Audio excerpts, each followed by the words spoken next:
Welcome to the next lesson in physics. We are discussing change of state. When we consider the three states of matter, solid, liquid and gas, the change of state can be two types. That means it can change the state among solid and liquid. That is, it means that it can change the state from solid to liquid or liquid to solid.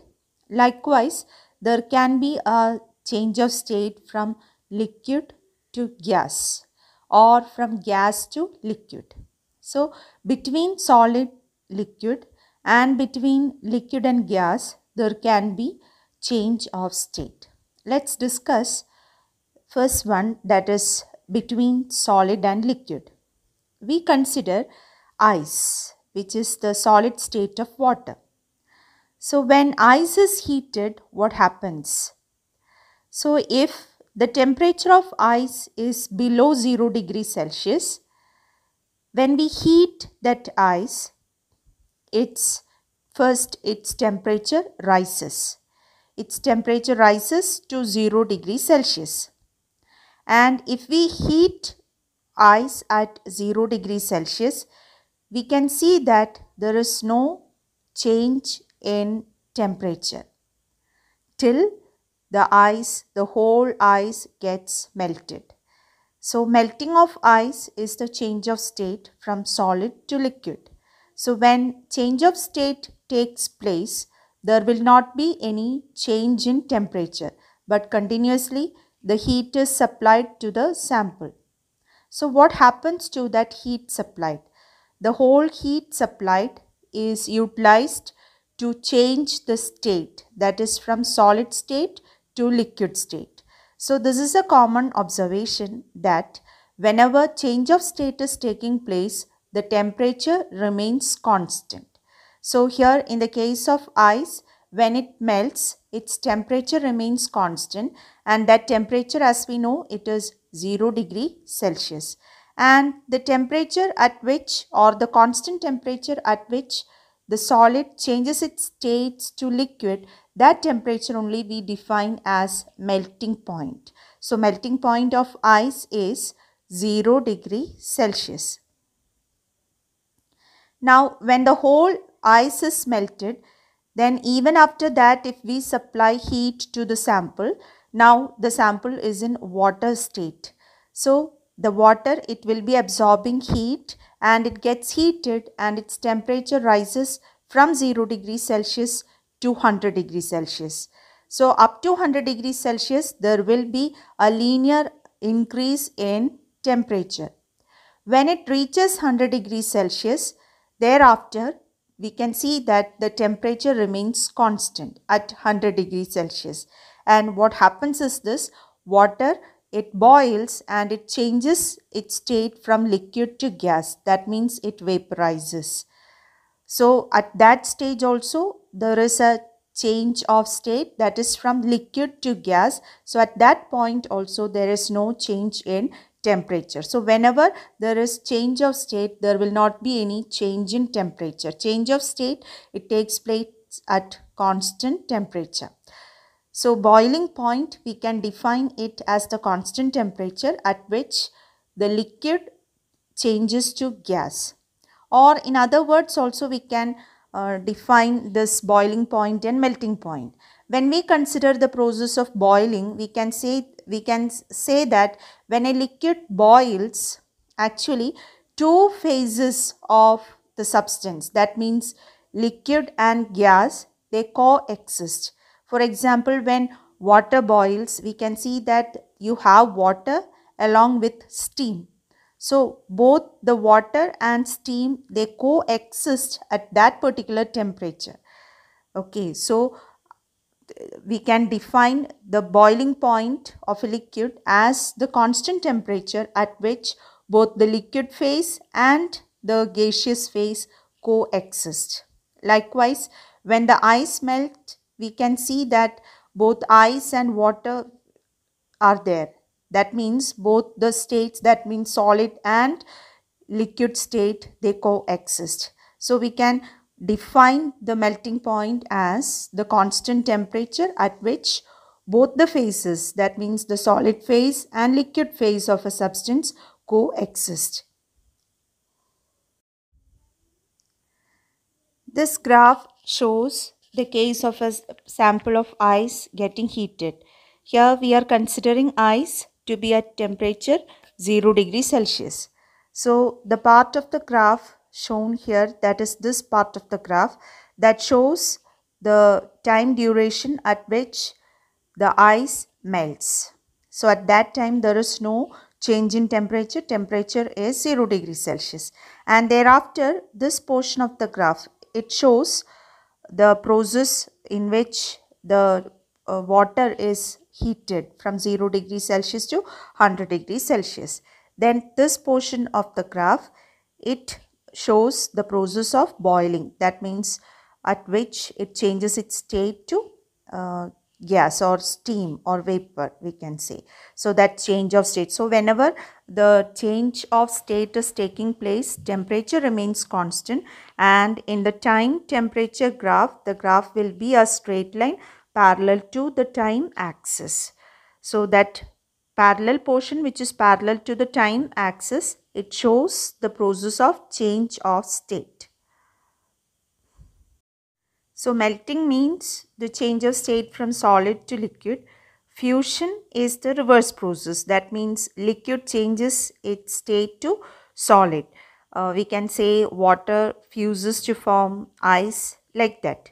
Then melting point, it is the temperature at which the solid gets converted to liquid. Now we have another phenomenon called regelation. In order to explain regelation, we take an example. We have a huge ice block which is supported on two rigid supports as shown. Now we have a thread, and the two ends of the thread, it is connected to weight. You can say some 200 gram or something like that. Weight is connected to or tied to that two ends of the string. Now this string is kept over this ice block as shown. Now we can see that this thread or the string, it passes through the ice, and the ice block, it remains unchanged. So actually the string will pierce through this ice block. So what is happening? This thread is only a thread. It is not a knife or something to pierce this ice block and go into it.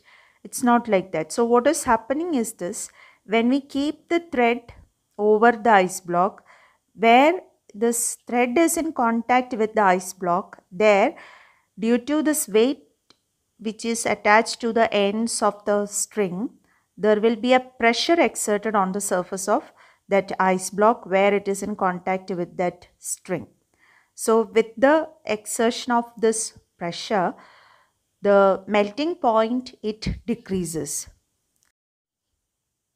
So when the pressure is applied, ice melts at a lower temperature, and on the removal of this pressure, water refreezes. That's what is happening. So the moment when the string is in contact with this ice, there at that point it melts, but when it goes through it, thereafter the water, it refreezes. So this refreezing, we call it as regelation. That means this refreezing on the removal of pressure, we call it as regelation. The same regelation is responsible when the ice skaters, they skate over ice. When they keep that skating pad over ice, no, when they try to move, this is what is happening.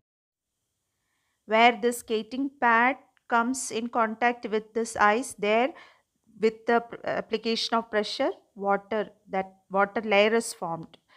Ice melts and a layer of water is formed, and that presence of layer of water between the surfaces of ice and the skating pad, that presence, it decreases the friction, and that is how very smoothly this skaters, they move over the surface of ice. So the process responsible there, it is regelation. So we can see many examples for this regulation from our daily life. Now, as you know, vaporization is the change of state from liquid to gas, and boiling point is the constant temperature at which this change of state takes place. And we have yet another change of state called as sublimation, which is very rare, and that change of state directly from solid to gas without passing through liquid state. That's what we call as sublimation. So it is not a usual process. Only in rare cases the sublimation is taking place. The usual process is the change of state from solid to liquid and from liquid to gas. But in some cases, in the case of some substances, the change of state when an object is heated directly, solid changes to gaseous state. That process, that phenomenon we call as sublimation. And we have the examples for sublimation, that is camphor, naphthalene balls, dry ice, iodine, etc. Naphthalene balls and all, it's very common.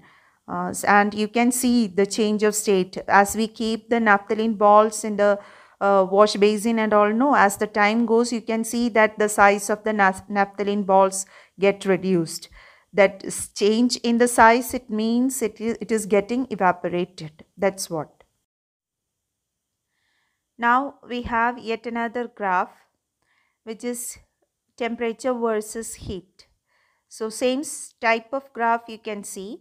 There are certain portions of the graph which is parallel to the x-axis, and there are portions where it is having a positive slope. So the parallel portions, they show phase change, that means change of state. So once again, during change of state there won't be any change in temperature.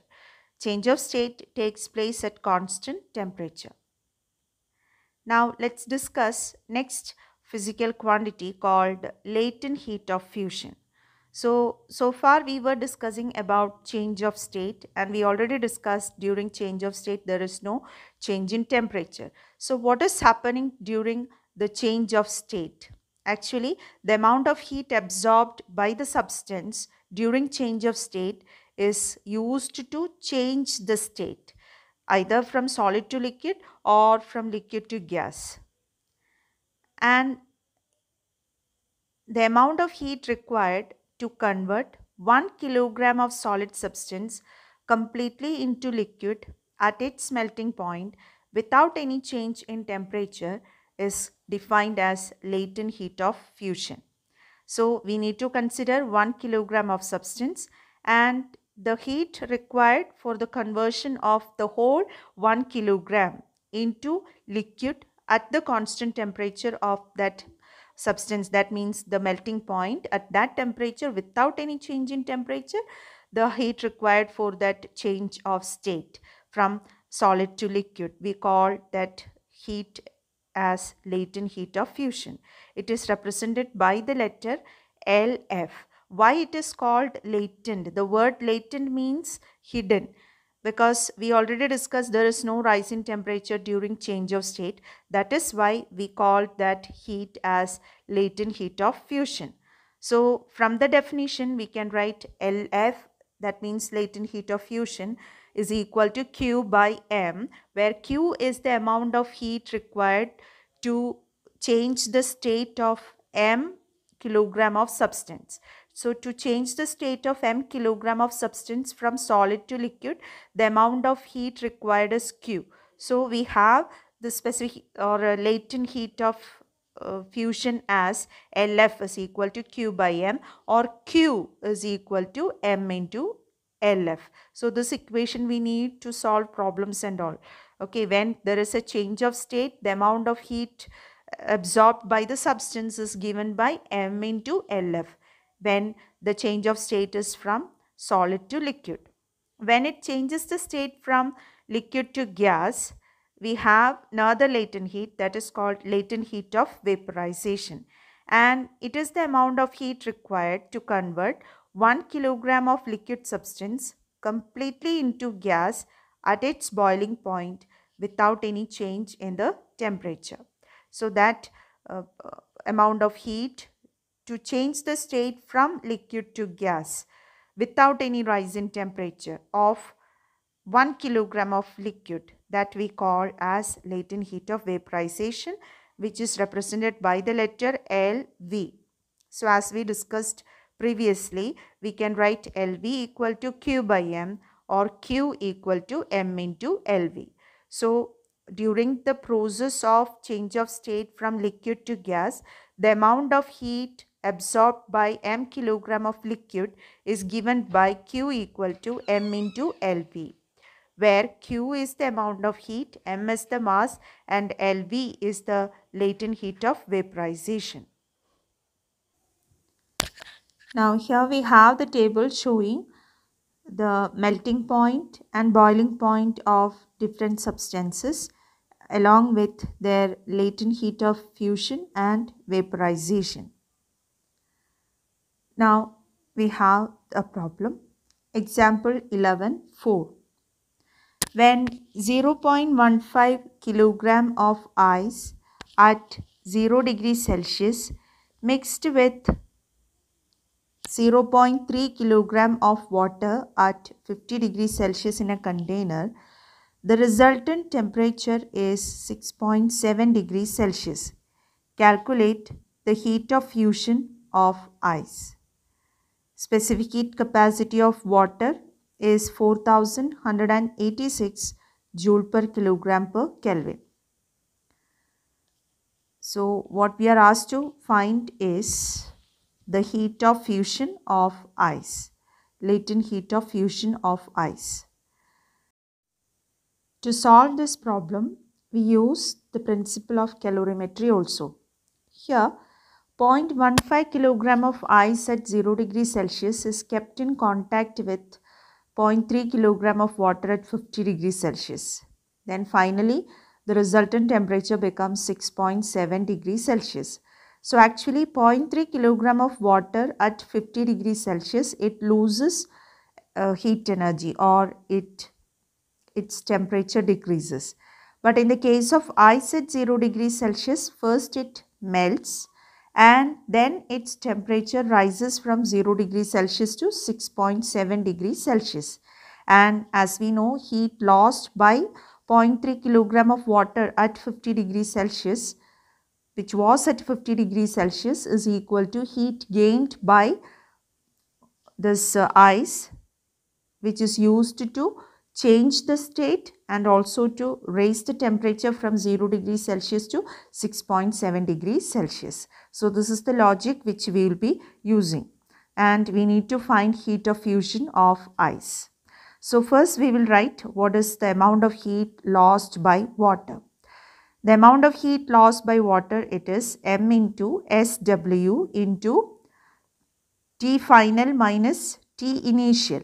You know, SW is the specific heat capacity of water, which is 4806, and the difference in temperature, initially that water, it was at 50 degrees Celsius and finally it is at 6.7 degrees Celsius.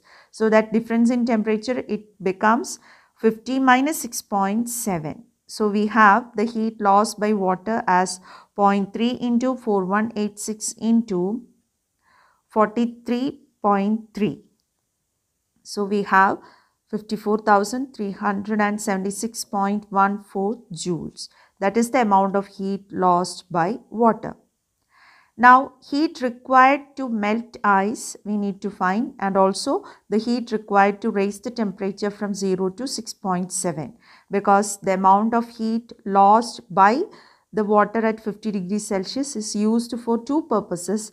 First one, to change the state, and the second one to raise the temperature from 0 degrees Celsius to 6.7 degree Celsius.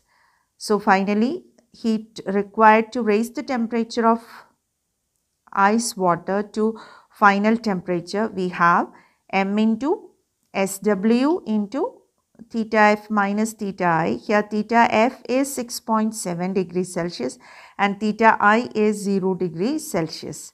And the mass, it is 0.15 kilogram. So we have that amount of heat. Similarly, heat required to change the state, that means to melt ice, that is given by M2 into LF, that means 0.15 kilogram into LF, that it is that LF which we need to find. So we are not substituting for LF. Now using that key point, that is heat lost by the hot body, it is equal to heat gained by the cold body. So using that logic, we get LF is equal to 3.34 into 10 raised to 5 joule per kilogram. Now we have another problem, that is example 11.5. Calculate the heat required to convert 3 kg of ice at minus 12 degrees Celsius kept in a calorimeter to steam at 100 degrees Celsius at atmospheric pressure. Given the specific heat capacity of ice as 2100 joule per Kelvin per kilogram, specific heat capacity of water 4186 joule per kilogram per Kelvin, latent heat of fusion of ice 3.35 into 10 raised to 5, and latent heat of steam, it is 2.56 into 10 raised to 6 joule per kilogram. So here 3 kg of ice, initially it is at minus 12 degrees Celsius and it is heated. So its temperature should rise to 0 degrees Celsius. So first we need to find the heat required for that process, that is to raise the temperature of ice from negative 12 degrees Celsius to 0 degrees Celsius. Then thereafter ice melts. Actually we need to convert it into steam at 100 degrees Celsius. So first of all, ice at negative 12 degrees Celsius should be raised to a temperature 0 degrees Celsius, and there should be a change of state from ice to water. So at 100 degrees Celsius, change of state takes place from ice to water. Then thereafter the temperature rises to 100 degrees Celsius, and at 100 degrees Celsius again there is a change of state from liquid to gas. So for these three processes, that is first one minus 12 degrees Celsius to 0, then second is that change of state at 0 degrees Celsius, third one is the change of temperature from 0 to 100, and fourth state, it is the boiling process, that is change of state from liquid to gas. So for all the four processes we need to find the amount of heat required and then find the total amount of heat. That's how to do this problem. So here first we have the mass, specific heat capacity, everything is noted, and we have the heat required to convert 6 kg of ice at negative 12 degrees Celsius to steam at 100 degrees Celsius. So Q1 we take as the heat required to convert ice at 12 degrees Celsius to ice at 0 degrees Celsius. So here we need to use latent heat of fusion. So we have 3 kg into 2100 joule per kilogram into 12. Here 12 stands for the change in temperature, minus 12 to 0. So that difference in temperature is 12 degrees Celsius. So we get 75,600 joules. That is the first step. In the second step, we need to find the heat required to melt the ice. That is given by M into LF. Here M is 3 kg and LF, it is the latent heat of fusion of, not fusion, it is latent heat of fusion of ice. So we have 3 into 3.35 into 10 raised to 5. So we have Q2 as 10,05,000 joule. Now coming to Q3, the heat required to convert water at 0 degrees Celsius to water at 100 degrees Celsius. So here we have MSW into delta T. So we have 3 kg into 4186 into 100 degrees Celsius. So we get that value for Q3. So here care should be taken. In the first step, in the calculation of Q1, we have specific heat capacity of ice, which is 2100, and in the calculation of Q3, it is specific heat capacity of water, it is 4186. So specific heat capacity is different for ice and water. Now finally Q4 it is the heat required to convert water at 100 degrees Celsius to steam.